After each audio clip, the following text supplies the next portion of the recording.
You ask Tiger to solve. This deals with linear equations with one unknown.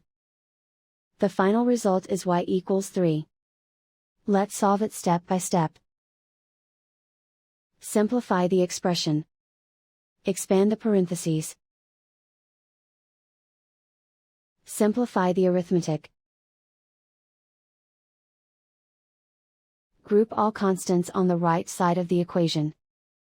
Add 32 to both sides. Simplify the arithmetic.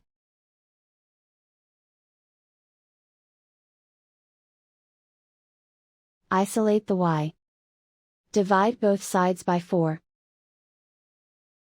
Simplify the fraction. Find the greatest common factor of the numerator and denominator. Factor out and cancel the greatest common factor.